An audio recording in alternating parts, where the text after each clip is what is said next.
Welcome to the Deep Dive. Today we're zeroing in on Haile Selassie, Ethiopia's last emperor. Right. And most people know the standard picture, don't they? The modernizer, the global statesman. Exactly. But what if there's more to it? What if that polished image hides, well, some darker stuff? That's what we're exploring. We're going beyond that familiar narrative today. We're looking into the controversies, the dark secrets that often get glossed over. Yeah, we've looked at quite a few historical accounts, and they paint a, let's say, much more complex picture than the usual one. So our goal is to sort of dissect his rule, from the myths he built around his power to the harsh realities many people faced under him. Right. So for you listening, the mission here is to get past that kind of one-dimensional view. We want you to really grasp the complexity, the contradictions in Haile Selassie's legacy. We'll touch on how he got power, the Italian invasion, huge impact there, that awful famine. His relationship with the military, which was tricky. Then there are the family scandals, international politics. And, of course, how it all ended, his downfall and that lingering mystery. Let's dive in. Okay, so let's start with how he actually got to the throne and the image he projected. The official story is pretty powerful, isn't it? Oh, yeah. This direct line from King Solomon and the Queen of Sheba, that gives you instant legitimacy, almost divine status. Absolutely. And it definitely shaped how people saw him, both in Ethiopia and, internationally, especially for the Rastafarian movement. But that's the official story. What was really happening? What were the political machinations? Well, that's where it gets interesting. You have this powerful myth on one hand, right? And on the other, some very shrewd political maneuvering. Yeah. His rise wasn't just handed to him after Empress Zuditu died. No. He had to navigate these really complex power dynamics, getting the aristocracy on side, securing military support. So outplaying rivals. Exactly. Sidelining potential threats. It shows that while the image was all about divine right, the reality involved careful calculation. Strategic alliances were key. So less about birthright, more about political skill then. A combination, perhaps, but the skill was definitely crucial. And dissent. If people pushed back against this consolidation of power. Well, the accounts suggest he used patronage to build loyalty, for sure. But opposition? It was often suppressed. Firmly. Ruthlessly, even. Some sources suggest that, yes, it definitely challenges that image of just a benevolent, universally loved figure. It's more complicated. Okay. Let's shift gears. 1935, Italy invades. That had to be a defining moment, a real test. Oh, absolutely. Mussolini's invasion was brutal, and Ethiopian forces fought hard, but Italy had the technological edge. Which led to the occupation. And Selassie went into exile, right, in England? He did. And that exile raises some difficult questions about his leadership during that crisis. Did he do enough to rally international support? His League of Nations speech is famous, but did it actually do anything concrete for Ethiopia? That's the debate. The League was pretty toothless in the 30s, let's be honest. But some historians argue, could he have done more? Was exile the only option? Did his absence maybe even help the Italians in a way? Demoralize the resistance?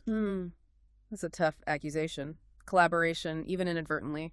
It's a contentious point. Some analyses suggest his focus on diplomacy from afar, rather than maybe leading resistance closer to home, might have given Italy space to consolidate. Wow. And that failure to stop the invasion, the occupation, it left a deep scar, a lasting wound on Ethiopian memory, and, raised doubts about his wartime leadership. A very deep wound.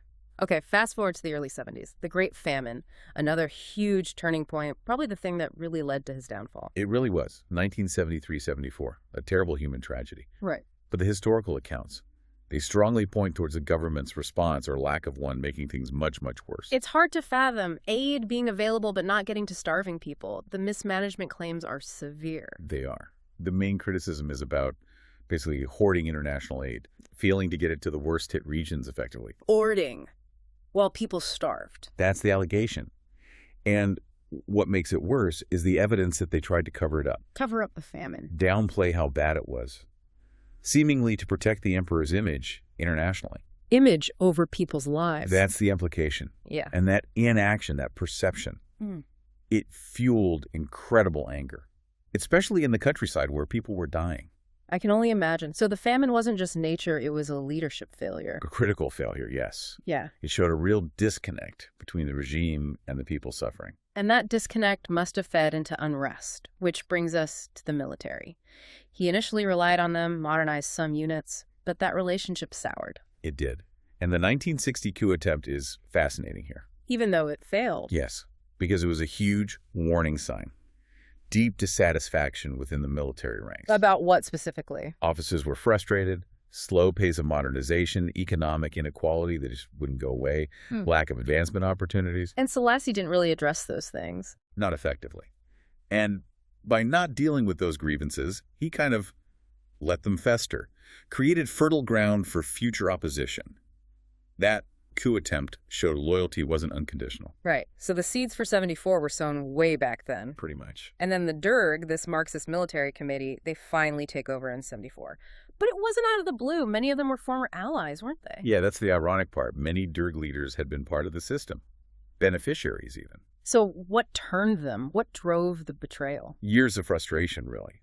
Perceived stagnation, the emperor resisting real reforms, and the corruption. It was pervasive. Ah, corruption again. That seems like a recurring theme. It really does. And the famine was the last straw. It exposed the regime's weakness and gave the Derg the popular backing they needed. So it was a mix of things. Unmet hopes, anger over corruption and inequality, and then the famine disaster. Exactly. A perfect storm, in a way. And you mentioned corruption. It wasn't just in the military or government bureaucracy, right? There were rumors about the imperial family itself. Yes, this gets into the murkier side of things. Less documented, more based on accounts and oral history. Like what? Well, suggestions of serious power struggles within the family, intense rivalries, even whispers about involvement in the deaths of rivals within the family. Wow. Like who? The speculation around his own son, Crown Prince Asfal Wasson's death, for instance. It's never been proven, of course. But those kinds of rumors created this atmosphere of suspicion and intrigue right at the top. A far cry from the official image of unity. Very far. And beyond those darker rumors, there was the more tangible stuff, financial corruption. Bribery, embezzlement. Allegations were widespread. Bribery, land grabbing by officials, advisors, even family members siphoning off state money. And the impact of that? It drained resources, obviously, but it also made the gap between the elite and ordinary people even wider. More resentment building up. It just undermined the whole idea of progress he was trying to project. So that image of progress was being hollowed out from the inside by corruption? You could certainly argue that. Okay, let's shift to the world stage. He was a big deal internationally. Founding the OAU, Organization of African Unity, that's significant. Undeniably. A major achievement, his commitment to Pan-Africanism.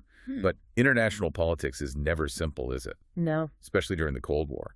Yeah. Ethiopia's foreign relations. They were complex. How so? The U.S. alliance, for example. Right. Aligning with the U.S. brought crucial aid, military and economic.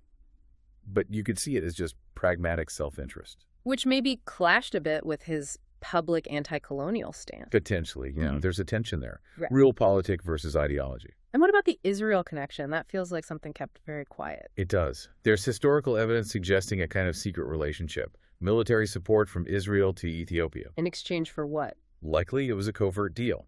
Israeli military aid in return for Selassie's strategic backing in the region. So, hidden alliances, strategic partnerships, not always public. Exactly. Yeah. It adds another layer to how he operated internationally. His priorities involved navigating this complex web, some of it definitely hidden from view. Which all brings us to the end. The overthrow in 74. The end of the monarchy. And his death. The official story died in his sleep.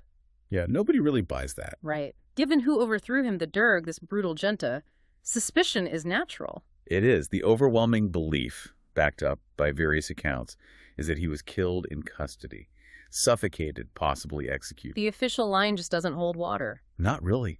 Not given the Derg's record and their clear aim to just erase the imperial past. So, rumors of a planned assassination, what was the motive? Why kill him rather than just keep him locked up? Well, he was still a powerful symbol, wasn't he? True. Even under house arrest, he represented the old order. The Derg likely saw him as a potential rallying point for counter-revolution. Getting rid of him was final, a way to cement their power, break completely with the past. Makes grim sense. And then his body was exhumed years later, in the 90s. Yes, exhumed in 92, then a state funeral later.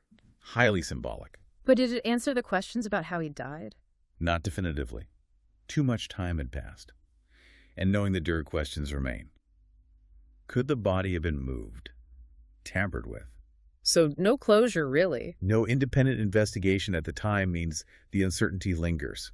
The suspicion of foul play, of murder, it's still very much alive in Ethiopian memory. So quite a journey we've taken. From the grand narrative, the modernizing emperor, to uncovering this much more complex, sometimes deeply troubling reality. Yeah, it's a world away from that simple image. We've seen the political maneuvering, the questions around his wartime role, that horrific famine made worse by inaction. Military discontent, palace intrigue, corruption, and then that mysterious violent end. Exactly. And for you listening, we hope this deep dive has, provided a shortcut to understanding that complexity. Revealing some of the less told stories, challenging those easy narratives. The main point is historical figures are rarely just one thing. Right. Understanding them means looking beneath the surface. Definitely. So as you think about all this, maybe reflect on how these contradictions could exist in one person. The modernizer and the autocrat.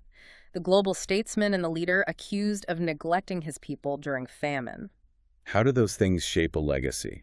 What parts of his story stand out most to you now, and what does that say about power, about history, about how we remember? It's a lot to consider. And honestly, we've just scratched the surface here.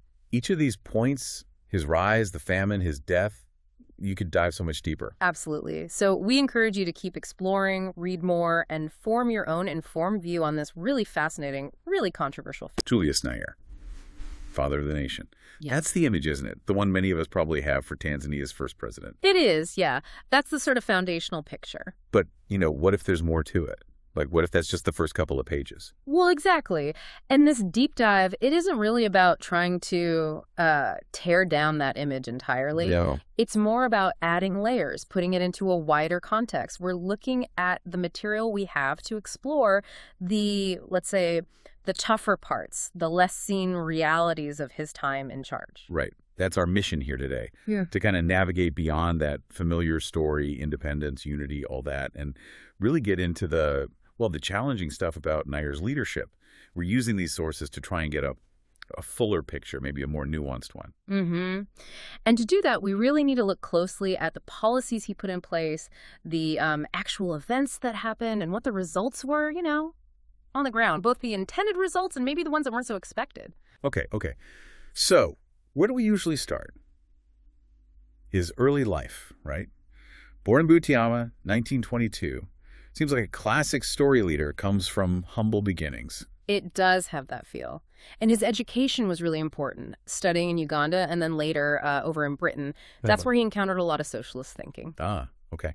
Ideas that would become pretty central later on for Tanganyika. Definitely. You see them shaping his vision. And that vision, it really started coming together with TANU in 1954, didn't it? The Tanganyika African National Union. He was obviously a big part of that. Oh, absolutely central. A really key figure. His leadership in getting people on board, explaining the dream of self-rule, that was just crucial for getting independence from Britain in 1961. Right. That moment sort of sets everything else in motion. It really does. It's the launch pad. Then comes Ujamaa, which on the surface sounds incredibly ambitious. African socialism, creating self-reliant villages, farming together, trying to carve out something unique. It was ambitious, absolutely. Ujamaa, it means familyhood in Swahili. The idea was to build on what Nyerere saw as traditional African community values. Yeah. Sharing resources, farming collectively. Yeah. That was supposed to be the path to self-sufficiency. Different from capitalism, different from Soviet communism. Right, because there always seems to be a but. Well, yeah, the implementation, that's where things got difficult. Forced villagization. Yeah. I mean, that phrase alone sounds like it would cause problems right away. What do our sources say about how that actually went down? The material we've looked at, it suggests pretty strongly that moving people into these Ujamaa villages, it often wasn't voluntary. Right. So you've got communities being uprooted, moved to these new places that often didn't have enough resources. And a lot of accounts mention poor planning for actually farming the land. It just caused huge disruptions to how people had lived and worked for generations. And a lot of resentment, understandably. So it wasn't just like bad weather or world markets hurting Ujamaa. There were issues inside the government, too. People weren't all on board. That's what some of the sources point to, yeah. A growing sort of discomfort, maybe in parts of the government, even the military. About what specifically? Concerns about power getting too centralized under Ujamaa, and also just the fact that the collective farms Well, they weren't delivering the economic goods. Food production was struggling. So this internal disagreement, it added another layer of instability that maybe isn't always talked about. Okay, let's shift gears a bit to something particularly tough. The Zanzibar Revolution in 1964. Mm-hmm. This is just a few years after Tanganyika gets independence. And some of the descriptions of the violence, they're quite shocking. They are. It was a really brutal event. The sources we have point to, estimates vary, but potentially thousands killed, maybe 10, even 20,000. Wow. And it seems the Arab and Indian communities there really bore the brunt of that violence. And Nair's government's role, specifically their support for the Afro-Shirazi Party, that's a really difficult, contentious part of the story. And then almost immediately after, Zanzibar and Tanganyika unite to form Tanzania. People often see that as, building a stronger nation. But was it also maybe a way to kind of consolidate control after all that chaos? Well, forming the United Republic of Tanzania definitely cemented Nair's power across both territories. No doubt about that. Right. But those tensions from the revolution, the divisions, they didn't just vanish because of the Union. Our sources suggest they really lingered, shaping politics for years. It makes you question the full picture behind that unification, the long-term effects. And after that, we get the move to a one-party state in 1965. The justification was national unity, right? Stop the country fracturing. But what did it mean for politics on the ground? If you look at it as part of that trend of consolidating power, well, making it a one-party state basically got rid of any formal political challenge. Wiped out the opposition? Essentially, yes. The stated aim was unity, sure, but the structure itself just didn't leave much room for different views or dissenting voices to be heard officially. And it went beyond just not having other parties, didn't it? The sources mention secret police, a climate where speaking out was risky. Yes, that comes through. Surveillance, clamping down on people seen as opponents. It created this atmosphere where criticizing the government openly wasn't something you did lightly. It definitely put a chill on political debate.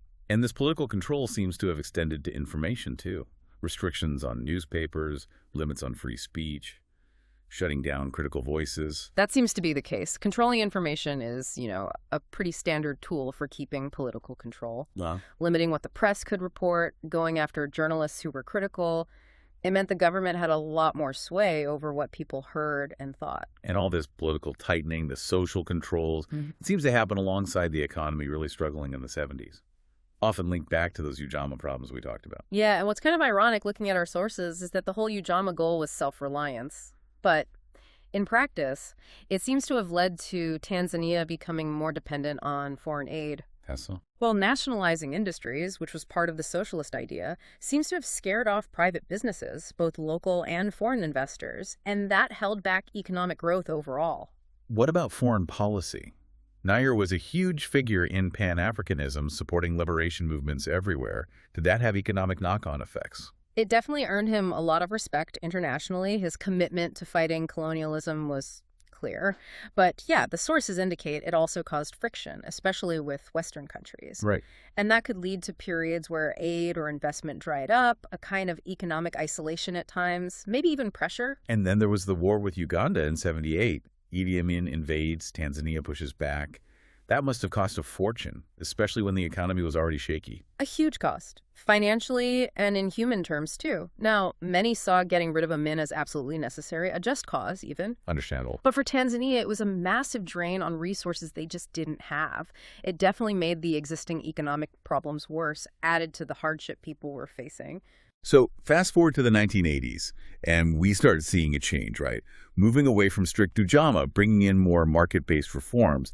That's a big turnaround. It is. It really shows they had to make some practical changes because the economic situation just wasn't sustainable. And even though Nair himself stepped down as president in '85, our sources make it clear his influence didn't just disappear. He remained a major figure for years. Which brings us to his legacy. It's clearly complicated. You've got the achievement of holding the nation together, which is huge. But then you have these undeniable struggles, the economy, the limits on political freedom. How do you even start to balance those? Well, looking at the material, it suggests that while Nair had this powerful vision, a united, self-reliant Tanzania, a real ideal, the specific policies used to get there had some pretty serious negative outcomes. Like persistent poverty, needing ongoing help from outside, and this history of political control that sits uneasily with that initial hopeful narrative. So when we look past that famous Father of the Nation title, we find these other stories running alongside it. The economic difficulties, the clampdown on dissent, the whole complex Zanzibar situation. It makes the picture much fuller, but maybe harder to look at. I think it just underlines how important it is to look at all the evidence, to get beyond the simple stories and really grapple with the complexities, the contradictions. That's true for any major leader, really. Nayer's ideals were powerful, no question.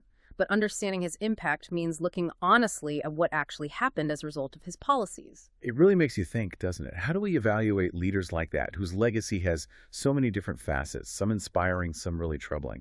How do you weigh the dream against the reality for the people living through it? Definitely something to keep reflecting on. Okay, let's dive into this. A really pivotal moment in African history, one that still, sparks so much debate. The assassination of Patrice Lumumba. He was the very first prime minister of the Republic of Congo. Yeah, it's a story with so many layers, isn't it? And the fallout, well, it's still felt today. Absolutely. And what's striking right away is how Lumumba just instantly became this symbol for African independence.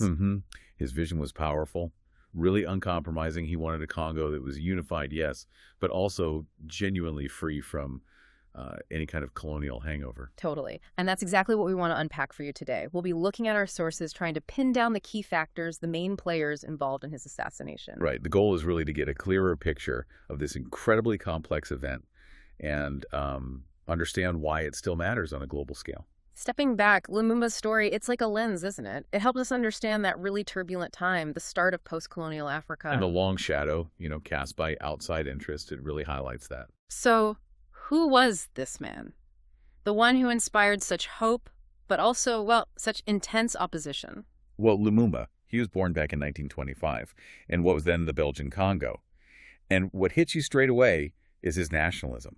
Just this deep, passionate belief in self-determination for the Congolese people. Especially considering the context, right? European powers still held sway over so much of Africa then. Exactly. His ideas were genuinely groundbreaking for the time. And he didn't just think it, he acted on it. He organized people. That's right. He was a key figure in founding the Congolese National Movement, the MNC, their main aim. Independence from Belgium.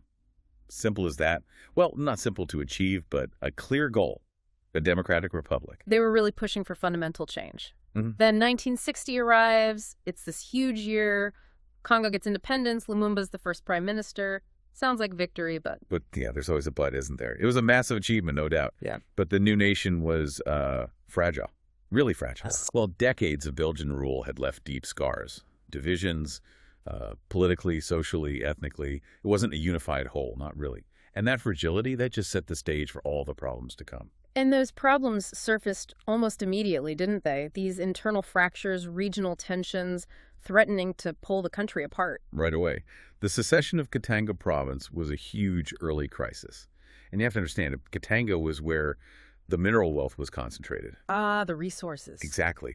And the secessionist leader, Moise Tshombe, he had serious backing from Belgian mining companies who, they wanted to protect their investments. So you've got a brand new country, its leader trying to hold it together, and boom, a vital, wealthy region breaks off with help from the old colonial power. That sounds impossible. It was an incredibly tough spot.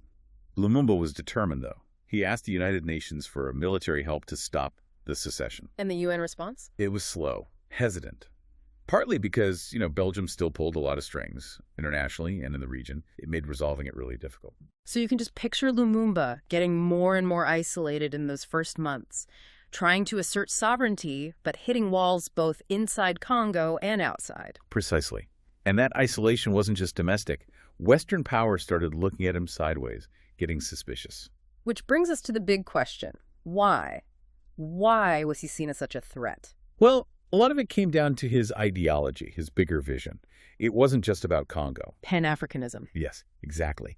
His firm belief in a united, independent Africa, free from Western imperialism that really rattled the established powers. They saw him as kind of a radical challenging their influence. He wanted African nations working together without external meddling. And then later on top of that, you've got the Cold War heating up. Right. So his openness to talking with the Soviet Union must have set off alarm bells everywhere. Huge alarm bells. In Washington, in Brussels, they immediately jumped to conclusions. saw it as proof of communist sympathies. Which in their eyes threatened their strategic interests. Strategic and, maybe even more importantly, economic interests. Let's not forget Congo's resources. Uranium. Vital stuff. Copper for industry, uranium for, well, nuclear weapons.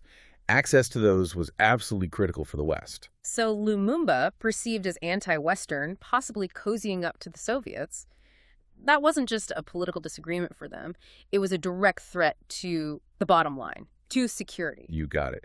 His diplomatic feelers towards Moscow, which honestly were probably born out of frustration with the West's stance on Katanga, just cemented their view. He became, in their eyes, a dangerous element that had to be controlled or removed. Okay, this really lays bare why Belgium and the U.S. got so deeply involved. They had very real, tangible stakes in getting rid of Lumumba. Their roles are absolutely crucial to understand. Both countries stood to lose a lot, especially economically, if Lumumba stayed in power and followed through on his plans. The mining sector particularly. Let's break it down. Belgium first. The former colonizer. Decades of control, right? Over 60 years. They had massive investments and, frankly, expected to keep pulling the strings even after independence. Lumumba's talk of nationalization, his whole anti-imperialist stance, that was a direct challenge to their access to Congo's mineral wealth. And their connection to CHOM and Katanga was pretty tight. Very tight. Belgium had a long relationship with CHOM and actively helped his secession effort. It was a calculated move to keep control over Katanga's mines, no matter what happened in the capital. There's that story, too, about King Baudouin meeting Lumumba in 1960. Apparently, the king was quite insulting. Yeah, reports suggest Baudouin was dismissive, condescending, basically questioning Lumumba's ability to lead. That kind of thing. It obviously didn't help. It just fueled Lumumba's defiance and made a bad relationship worse. Okay, now the U.S., the Cold War context is key here. The fear of Soviet influence spreading. Absolutely. For the U.S., the primary driver was stopping Congo from falling into the Soviet orbit. And we know now from declassified documents that the CIA wasn't just watching. They were actively involved in covert operations to remove Lumumba. Including some really out-there plots, like poison. Yes, unbelievably. There were documented plans, like developing lethal toxins disguised as toothpaste or soap to assassinate him.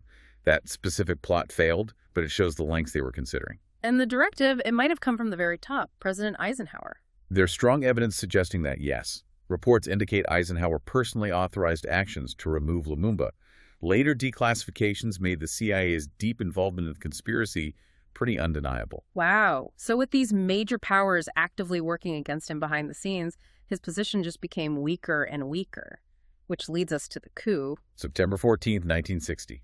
That was the day. Colonel Joseph Mobutu, the army chief, staged a coup, effectively pushed Lumumba out of the prime minister's office. And Mobutu had friends in high places. He did. He had the backing of both the U.S. and Belgian governments. They saw him as, well, more manageable. Someone who wouldn't rock the boat, basically. Yeah. Especially regarding those socialist-leaning policies they feared from Lumumba. Exactly. Mobutu seemed like a safer pair of hands, someone who would likely protect Western economic and geopolitical interests.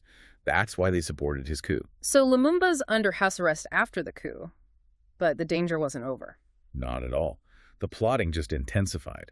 CIA, Belgian officials, Mobutu's people, they were all still working on how to permanently deal with Lumumba while he was confined. And somehow, despite international eyes being on the situation, he ends up being handed over to his enemies in Katanga.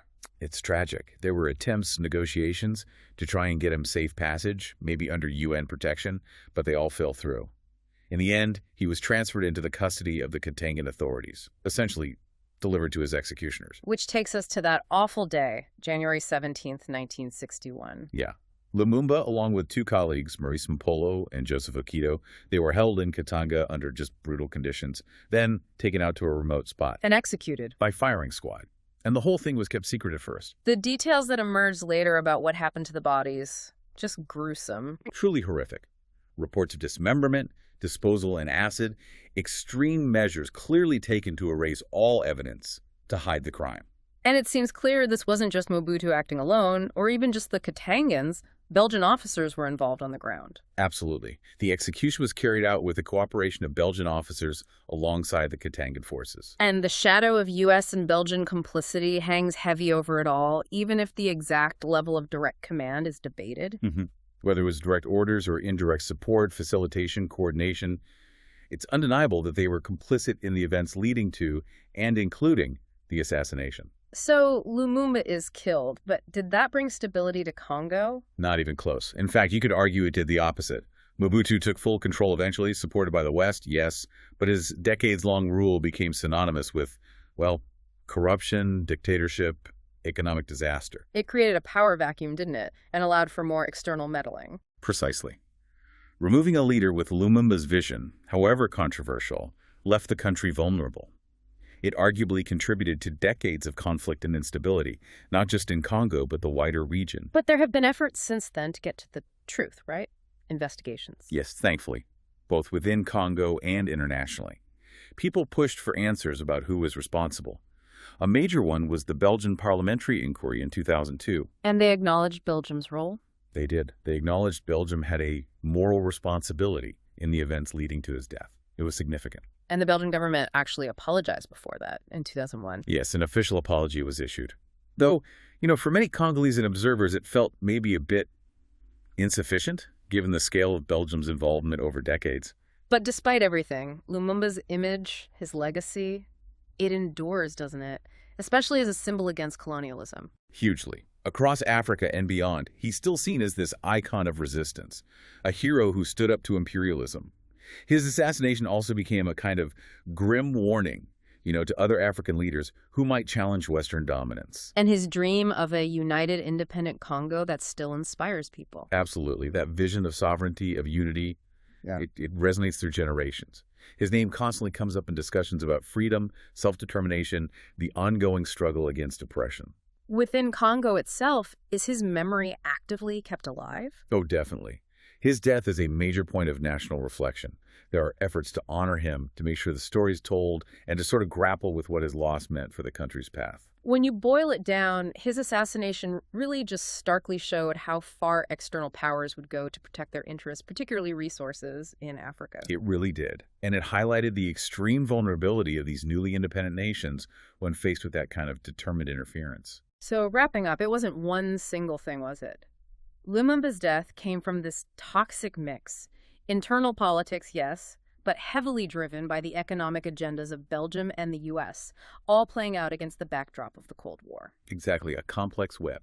Internal rivalries, secessionist movements, but the external pressures, the interests of those powerful nations, they were undeniably decisive.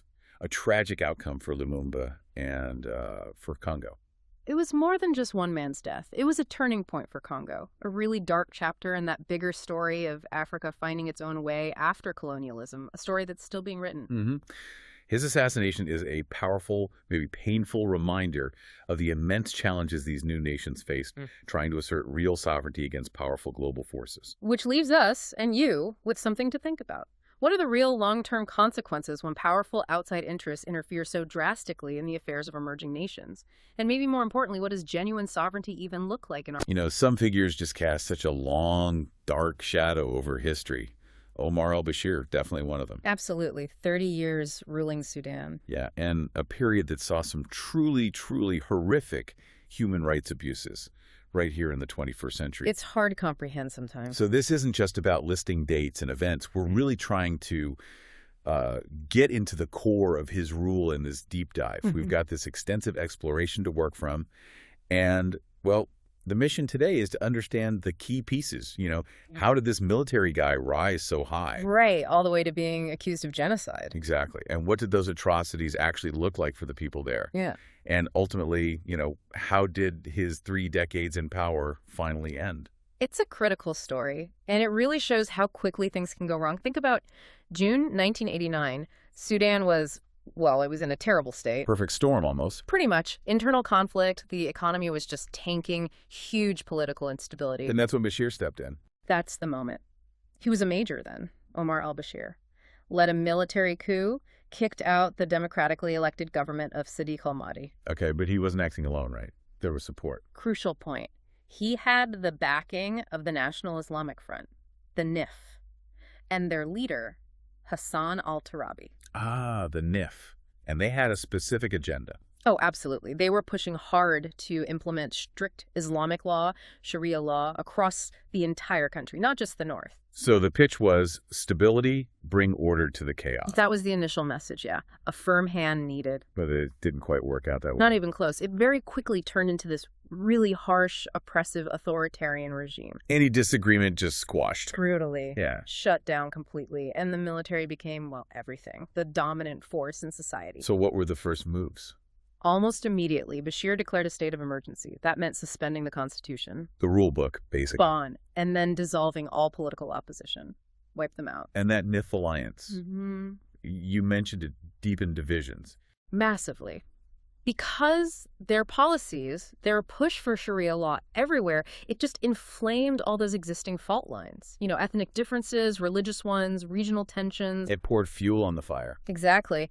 It's kind of a classic example, really, of how a religiously motivated political movement can exploit those pre-existing cracks in society to grab and hold on to power. And those deepening divisions, tragically, they became the fertile ground for even worse conflict, didn't they? Terribly so. I mean, the source material reminds us there was already the first Sudanese civil war, but Bashir's move, imposing Sharia law, that just reignited everything. Leading to the Second Sudanese Civil War. Right, which lasted from 83 to 2005, the estimated death toll. It's staggering, maybe 2 million people. 2 million. It's almost impossible to grasp. And you have to understand, imposing Sharia in the South, which was mostly non-Muslim, it directly broke earlier agreements that had actually brought some peace. So it was almost guaranteed to cause more conflict. You could say that. It was incredibly destabilizing. But beyond that North-South war, our exploration really takes us into the horror of Darfur. Darfur. Yeah, that kicked off around 2003. It did. In Western Sudan, you had several ethnic minority groups there. The Fur, the Masalit, the Zagawa. And they felt marginalized by Bashir's government. Increasingly so. Mm-hmm. Discriminated against, pushed aside.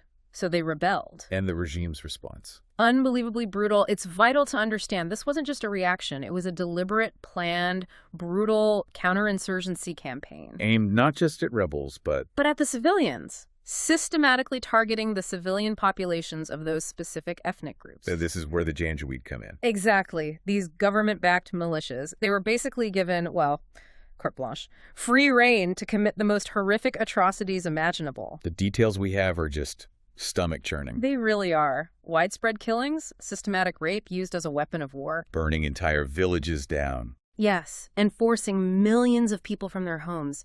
Systematic displacement, the sheer scale of it. It's hard to process. Did the world notice? Oh, yes. The international community saw the gravity. The UN, numerous human rights groups, they officially called the Darfur conflict genocide. Genocide, that's a heavy word. It is. The death toll estimates are over 300,000. Millions displaced. Our sources detail villages just wiped off the map, the deliberate, systematic rape of women and girls. Horrifying tactics. And even abducting children, forcing them to become fighters. It's just staggering that this could happen on such a scale. And Bashir himself, what was his reaction to the international condemnation? Pure defiance. He just brushed it all off, called it foreign interference, trying to meddle in Sudan's affairs. No acknowledgement of the atrocities at all. None publicly. Complete refusal to accept responsibility for what was happening under his command. So this defiance, it extended to international law too, right? Mm-hmm. The ICC got involved. It did. In 2005, a big step. The UN Security Council referred the Darfur situation to the International Criminal Court, the ICC. Which is based in The Hague. That's right. Their job is prosecuting individuals for the most serious international crimes.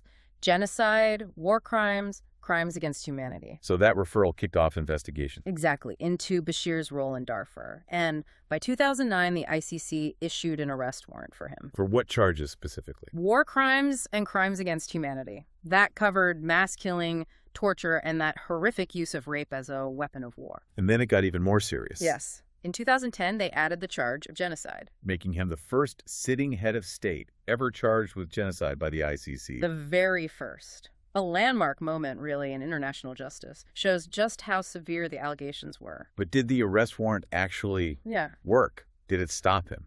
Well, that's the complicated part. Despite the warrants, the serious charges, Bashir operated with quite a bit of impunity for a long time. He kept traveling internationally. He did. And, it's quite telling that some major countries, China, Russia, even several African nations, they refused to cooperate with the ICC. He wouldn't arrest him. They wouldn't. Some even allowed him official visits. It really highlights the limits and challenges of enforcing international law, doesn't it? Definitely shows the complexities. How did Bashir frame all this? As the source material points out, he consistently painted it as politically motivated charges. He portrayed himself as, the defender of Sudan's sovereignty against outsiders. Standing up to the West, basically. That was the narrative. Bravely defending Sudan. So while all this horror was unfolding in Darfur and the legal battles were starting, what else was happening under Bashir? The economy. Ah, yes. Another really damaging aspect of his rule. Massive economic exploitation and just rampant corruption. Even though Sudan had oil. Significant oil resources, yes. But the wealth from that oil, it wasn't going to the Sudanese people, not equitably anyway. Sounds familiar, sadly. Resource curse. It echoes patterns seen elsewhere, definitely, where corruption just undermines everything. So where was the money going? Our deep dive shows a lot of it was funneled into military spending, keeping the armed forces happy. And enriching Bashir and his allies. And enriching Bashir and his close circle, absolutely. Which, of course, led to huge economic inequality and just widespread instability for most ordinary Sudanese people. And then South Sudan became independent in 2011. That must have hit hard. Big time. Sudan lost the majority of its oil reserves with that separation. Oil was the main driver of the economy. It's a massive economic blow. Huge. Combine that with ongoing international sanctions because of the human rights abuses, and you get this perfect storm. Hyperinflation, soaring unemployment, widespread poverty. And that fuels public anger, right? Exactly. That severe economic hardship layered on top of years of corruption and oppression, it really set the stage. It became a major catalyst for the discontent that eventually just boiled over. Which brings us to 2018. Yes. That simmering public discontent finally reached its boiling point. And it started with bread prices, fuel shortages. That's how it kicked off, yeah. Really fundamental things. But it rapidly grew into this massive nationwide protest movement. With one clear demand. And Bashir's rule. After 30 years, people had had enough. Who was leading these protests? It was quite remarkable, actually. University students, activists, but also just ordinary citizens. A very broad-based movement. And the government's response? Predictably harsh. Very harsh. Often violent crackdowns by security forces. But it seemed like the more they cracked down, the more determined the protesters became. Exactly. The source material mentions use of live ammunition, mass arrests of opposition figures, but none of it worked. They couldn't stop the uprising. So what was the final straw? How did he actually fall? In a really dramatic turn, it was the Sudanese military itself that stepped in. The military. His own base. Well, after months and months of these relentless protests that the government just couldn't suppress anymore. Yes. In April 2019, the military forced Bashir from power. Wow, so they removed him. Removed him, arrested him, put him under house arrest. And just like that, his 30-year rule was over. An end to a really dark, oppressive era for Sudan. But removing Bashir, that wasn't the end of the story, was it? No, not at all. In many ways, it was the start of a whole new, very complicated chapter. A political transition that's still, frankly, unfolding. There was that power-sharing deal. Right, in August 2019. An agreement between the military leaders and the civilian protest leaders. They formed a transitional government. With the goal of? Guiding the country towards democratic elections. An ambitious goal. But as you can imagine, the legacy of Bashir's regime, it just casts such a long shadow. Still looms large. Very large. And this situation in Darfur, the genocide designation, that naturally led to continued international pressure for accountability. Which brings us back to the ICC. Absolutely. And with Bashir out of power, the calls for justice must have gotten louder. Much louder, both inside Sudan and internationally.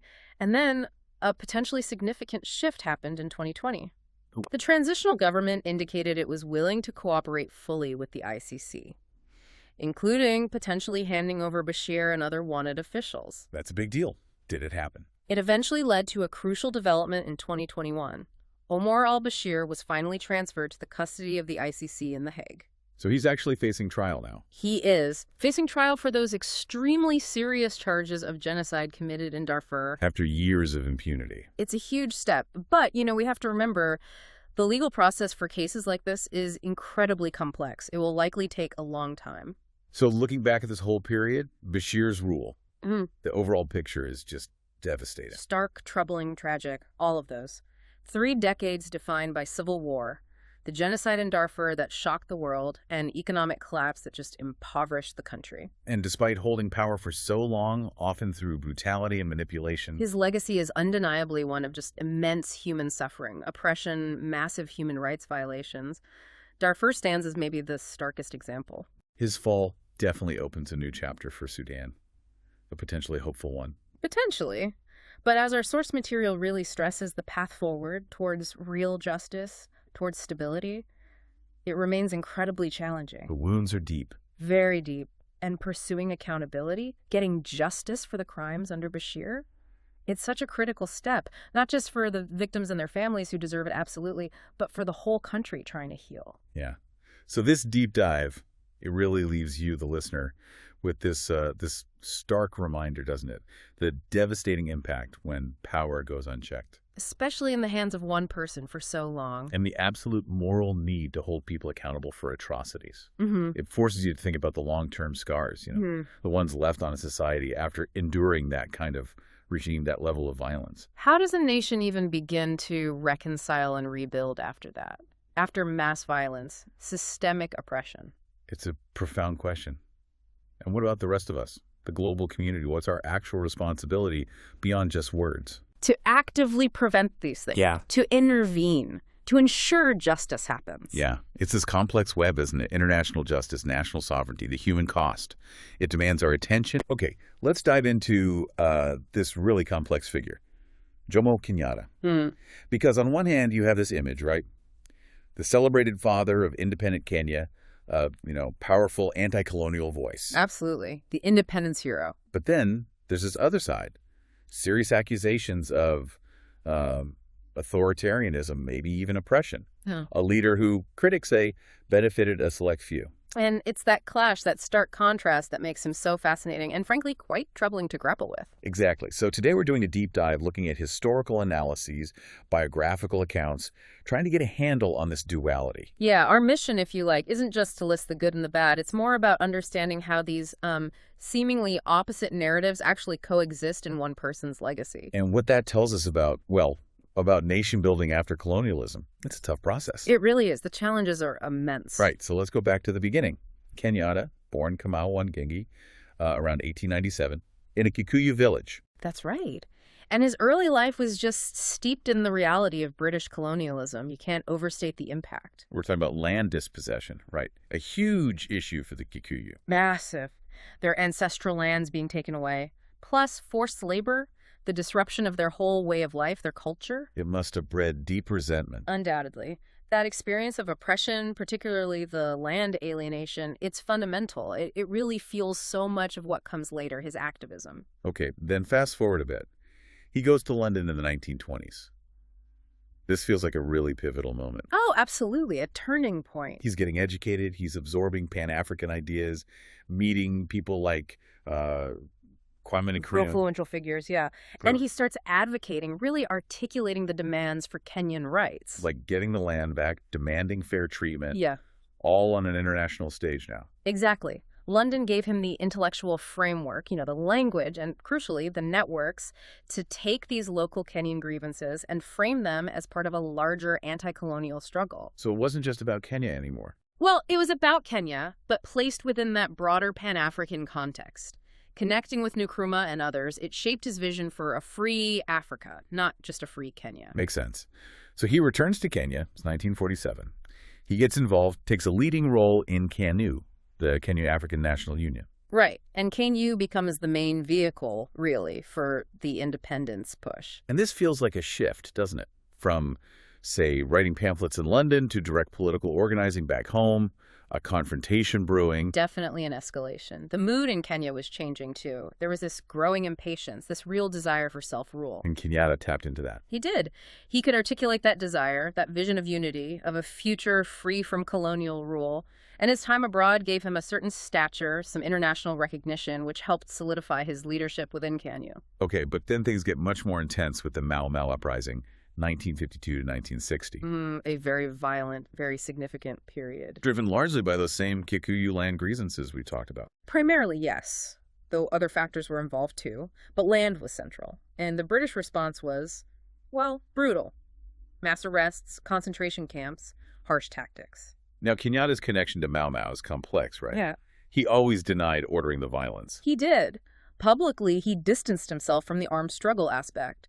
But his core message, land reform, challenging colonial authority, clearly resonated with the Mau Mau fighters. So the British saw him as linked, regardless of his denials. Oh, absolutely. For the colonial authorities, his leadership of the nationalist movement, his focus on land, it was all seen as part of the same threat. He became a prime target. Which explains his arrest in 1952, charged with managing the Mau Mau. That was the charge, yes. And he spent nearly a decade in prison. It's fascinating, though. That imprisonment didn't crush his image. If anything, it seems to have elevated it. He emerges as this huge national hero. It's a common dynamic, isn't it? Imprisonment by the oppressor often turns political leaders into martyrs, symbols of resistance. His suffering became a rallying point. A symbol of colonial injustice. Exactly. It galvanized the independence movement even further. His defiance, even while locked up, was powerful. And the Mau Mau uprising itself, despite being militarily suppressed, it did push things forward. I think most historians agree it played a crucial role. It showed the depth of Kenyan resistance and, perhaps more importantly for the British, it highlighted the cost, financial and human, of maintaining control. Made colonialism unsustainable. It certainly contributed to that calculation. It forced the British to accelerate their plans for decolonization in the early 60s. Okay, so that leads us to 1963. Independence. A massive moment for Kenya. Huge. A moment of incredible hope and celebration. And Kenyatta is right there at the center. First prime minister, then becomes the first president in 64. Mm-hmm. And initially, there's a lot of praise, right, for unifying the country, managing a relatively peaceful transition compared to some other places. He had this vision, didn't he? Economic development, national unity, African pride. Yes, the rhetoric was powerful. Forging a new Kenyan identity, moving beyond tribal divisions, building a prosperous nation. It was genuinely inspiring for many. But, and there often seems to be a but in these stories. That initial promise, that optimism, it starts to encounter problems. The narrative shifts. It does. We begin to see a consolidation of power. More power flowing towards Kenyatta himself and his close circle of allies. The beginnings of a more authoritarian style. What were the signs? Well, things like the weakening of checks and balances, less tolerance for political opposition, that initial focus on unity started to look more like enforcing conformity, perhaps. And the institutions meant to support democracy maybe didn't get as strong a footing? That's a key part of it. Power became increasingly centralized in the executive branch around the president. Which brings us squarely to the criticisms. Yeah. One of the big ones is ethnic favoritism. The idea that his own ethnic group, the Kikuyu, benefited disproportionately. Yes, that's a persistent and serious accusation. People point to the concentration of Kikuyu individuals in key government posts in the economy and access to resources. And that created tension with other groups like the Luo, the Luya. Absolutely. It led to perceptions of marginalization, of Kikuyu dominance. It definitely fueled resentment and undermined that initial goal of national unity. Sowed seeds of future conflict, really. Okay, alongside that, there's the suppression of political dissent. Mm-hmm. This is another dark aspect. Opposition parties were eventually banned. Banned outright. Yes, making Kenya effectively a one-party state for a long time. And critical voices faced intimidation, sometimes imprisonment. And worse, right? There were suspicious deaths.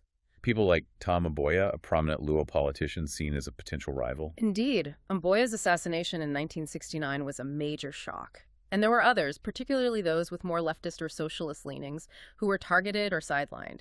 It created a climate of fear for opponents. So the space for democratic debate just shrank. Significantly. The government often used the justification of maintaining stability, preventing ethnic divisions, but the effect was to silence opposition. Then there's the whole issue of a political dynasty.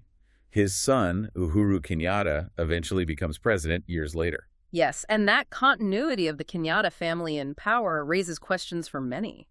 Was the independence struggle meant to replace one elite with another? Did it really break down those old power structures? Or did it, in some ways, just reconfigure them? It's a criticism you hear that it undermined the democratic ideals that so many fought for. And finally, corruption and economic inequality.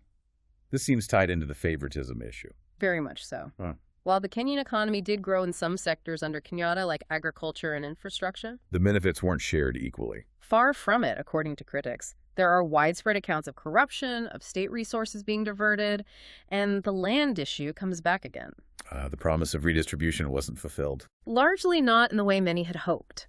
A lot of the best land formerly held by white settlers ended up in the hands of Kenyatta's allies, his family, people close to the regime. So the gap between the rich and poor widened. Yes.